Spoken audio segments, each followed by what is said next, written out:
I'm Suzanne. I am a writer, an author, and a teacher. I am Mychal. I am a sommelier, a tarot reader, and a former ballet dancer. This is B for breath and balance, which, strangely enough, are our trigger words. Yay! So excited. So the thing about these particular trigger words in the woo world is that, well, besides the fact that they're triggering, they're used all the time. All the time. And so how do we stay in the world and not lose our minds? That's what this episode is about. Excellent. Also really important that we want to say is that All the Woo is a safe space, a place where we are offering our experiences, our knowledge that we have compiled over the years, and hopefully making this a non-judgmental space for you to just learn a little bit more if you've ever been woo curious. And we hope that you get something out of it, but also that you're entertained. Thanks for joining us. So what wine do we have to pair with trigger words of breath and balance? Funny you should ask. So in my experience, I have found specifically Chardonnay to be a very polarizing wine across the board. Either you love it or you hate it. Yeah, like you love it or you hate it. And so for this reason, it being and could be a trigger for somebody else, potentially like, I love it or I hate it. I'm picking for this one our Houseofbrown Chardonnay, which is one of the Chardonnays that I really enjoy because it doesn't have oak in it. And you'll find that Chardonnays can be oaky or non-oaky. And that's typically what people either love or hate. And as a person who doesn't like my trees in my beverages, I really like this particular Chardonnay because it is non-oaky. Yeah, it's delicious. I find it to be super refreshing. And especially if you're normally a Sauvignon Blanc drinker, this is going to be the kind of Chardonnay that you're going to like. I'm normally a Sauvignon Blanc. Yeah, this is like the bridge Chardonnay, for sure. The peacemaker Chardonnay. The peacemaker Chardonnay. So, Suzanne, I think it's really important for you to let us know, how do you define balance, since this is your trigger word? First of all, grr. I have always found the word balance to be kind of judgmental, that I was doing it wrong because I did not do the same thing every day. I did not have consistency. And then I did talk to somebody, I guess probably a therapist, years into my journey on Earth. And she was like, oh, well, you have two speeds, basically full on and almost dead. And so between the two of them, it balances out. So you have balance. It's just very extreme balance. And so until recently, that was sort of the definition that I took. That is not a dictionary definition. Yeah, definitely not a dictionary definition. What about you? What about breath? Makes you crazy. It does make me so crazy. So crazy. Okay, so really quickly, what I mean when I'm talking about breath is I encounter this all the time, especially in yoga, as being a thing where you'll be led through breath exercises, and it's mostly the breathing exercises that I have issues with. So, and you don't necessarily always encounter this in yoga. You'll encounter it in meditation or different It is pretty dominantly a woo thing. It is super woo. In case you didn't know, just FYI, if you ever wanted to Google this, you could, and it would be, there's box breathing and counting of breaths that are meant to do different things with your body. So all of a sudden, my mind's going blank on all the different names, all the different kinds of breathing methods that there are, but there's a lot. Okay, so Suzanne, please tell me why we're talking about our least favorite topics. Because I think it is essential in our maturation that we face the things that challenge us kind of head on. I think that is one of the pathways that all woo-woo leads you to, which is a better understanding of yourself. And if you understand what makes you crazy and why, then maybe you don't have to be crazy. That's my thought. Hopefully not make you crazy. Or you just know what to avoid. True. So, yeah, Mychal, what is the story behind breathe? So, I actually, what's funny is that I just recently found out that this is a trigger word with me. I found this out through a nice discovery conversation with Suzanne the other couple weeks ago. Not even, probably a little bit more than that, a couple months ago. And I was starting to talk about something, and I started to realize how worked up and angry I was getting about this topic. And you can still hear the anger in her voice when she starts talking about it. It's so frustrating. And okay, so this is my beef with breath. It's too Alliteration here, people. My beef with breath. Mostly my issue is it's not that I don't find it to be beneficial. I absolutely find it to be beneficial. I find it to be exceptionally effective as well. And when used properly... She believes we should all breathe. Yeah, right? But, well, first of all, I'm sure it's never been taken well by anybody when you've been going through something and somebody's like, just breathe. And you're like, I'll tell you, don't tell me how to breathe. But with a lot of these kinds of breath methods that you can utilize, they can be very potent. And oftentimes I find that sometimes the person that's guiding you through these types of breaths, not always, but in a lot of just general situations, that they may not necessarily realize how sensitive you may be with this particular thing. Like for myself, I'm exceptionally sensitive. A little dab will do me, like for sure. Because otherwise I can start to get sick, lightheaded, feeling like I'm going to pass out. I'll actually really experience some physical pain in my body. Like it's way too much where then it starts to become non-effective and starting to cause anxiety in me because I am physically not feeling well. So Mychal's background is that she has done extensive work with breath, both as a dancer in jiu-jitsu and a metaphysician. And so she is exceptionally trained in how to use breath.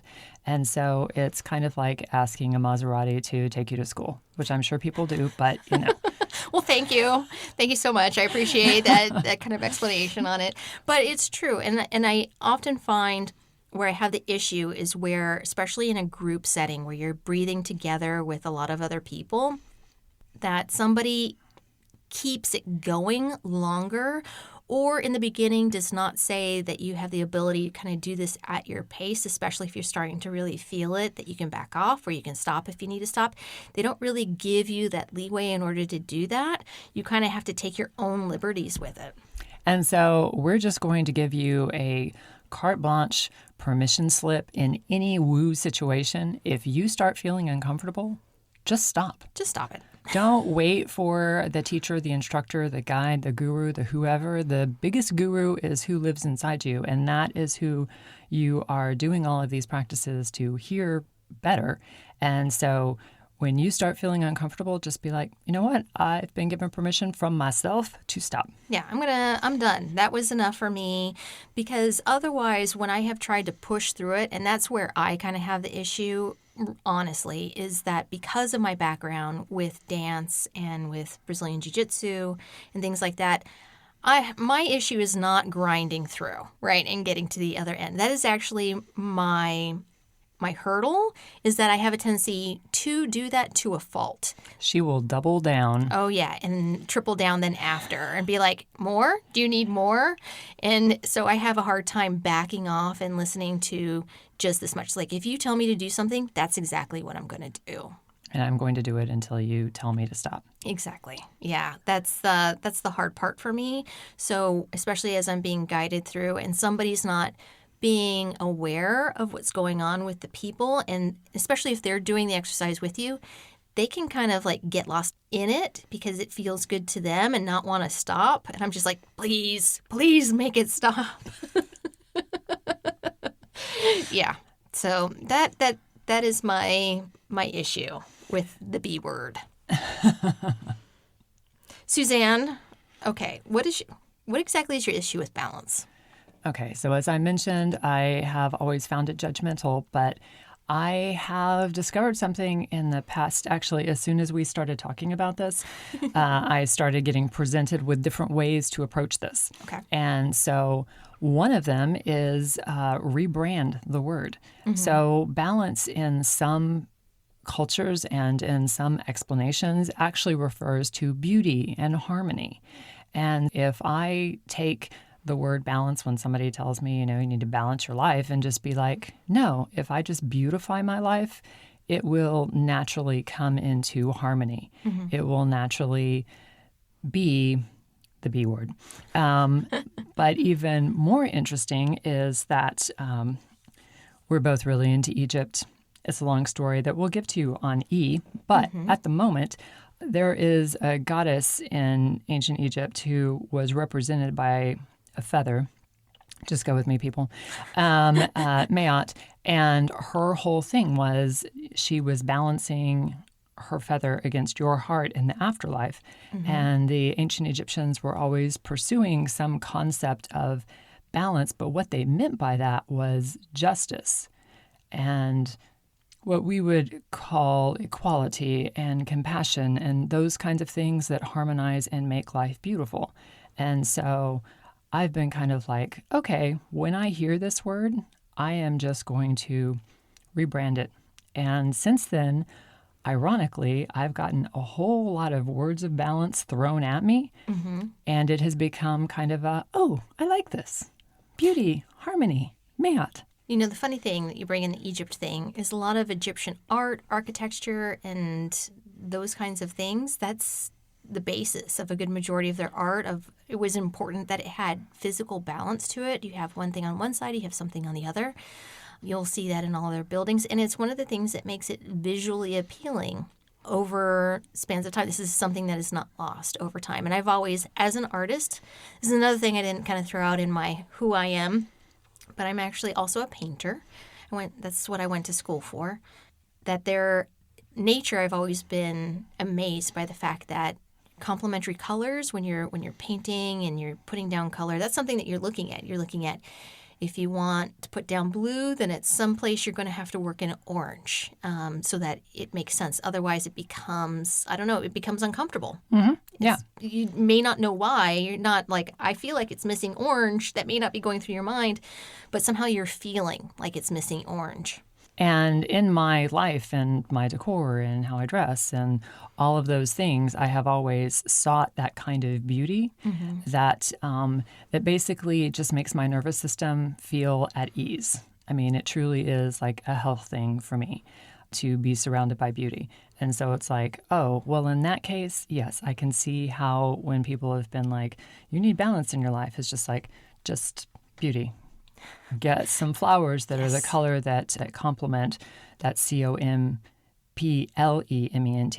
that complement your environment, that feel good. So more as an indicator of what I need to do to bring harmony into my life, which in many cases is just kind of like you, just stand down. Yeah. Just be gentle. Yes. And so my rhythm of all out to almost dead, I will say, is in terms of if you're looking at it on a balance bar or a teeter-totter, which is much more accurate for me, a teeter-totter, I'm moving closer to that center point. And so, but I'm thinking of that as harmony and beauty instead of work-life balance. Is that where the main area where you find it to be most triggering? Well, especially if you don't have a lifestyle that is 9 to 5 or that is on a normal week or anything like that, and you feel like what is being asked of you is impossible. So for all of the flight attendants and the shift workers and the teachers and anybody who's not, and most of the people I know are not on that kind of cycle. And so to be like, oh, I am giving myself this work-life balance by being kind to myself, building harmony into my life, not going too hard, not going too fast, and then ending up in a heap. Or sick or something. And that's kind of what I meant by heap. Or as I was hearing it earlier today, herkle-durkle. Herkle-durkle? Yep, which is when you just kind of are lounging about in bed. It's an old Scottish word that's being I like that. revamped by the New York Times. So there you go. I'm a fan of herkle-durkling. I don't think that is how you would use that, but I'm a fan of it. We got the HD going on here, people. And so how are you going to face your next yoga class with breathe? Because they're going to say it. Oh, I know. Funny enough, they are backing off on how long they're doing it, which is great. I love that. Because I do have a hard time whenever they're like, okay, now we're going to breathe in for, do box breathing. And so for those of you who don't know, box breathing is you breathe in for a count of 4, you hold it for a count of 4, you breathe out for a count of 4, and then you hold it for a count of 4, and you keep on doing this again and again and again. And hilariously, I actually put this in a book. Box breathing? As a technique. Yeah, I mean, it is a very beneficial. It helps you relax. That's the point of it, right? And especially if you're going to do an activity like yoga where every movement has to do with breath, you work in the movement with the breath, breathing in and out at certain points. So for this reason, I don't know, it prepares your lungs to be utilized and ready for that kind of attention, I guess is the best way to kind of put that.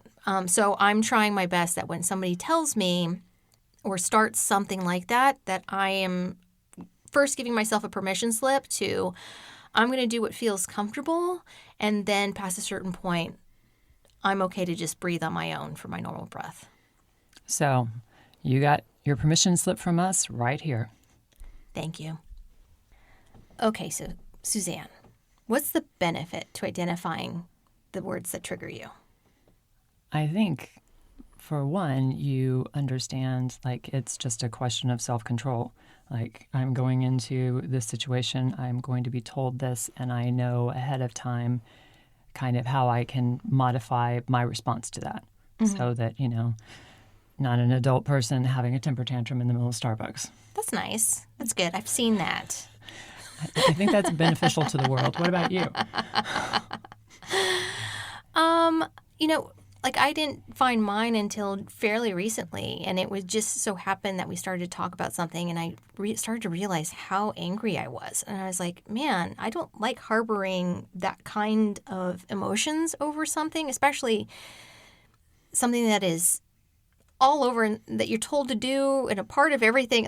You literally do it in every second of your life, right? So that being said, I needed to figure out what my issue was with it because, and that actually took quite some finding out, and I found to be beneficial.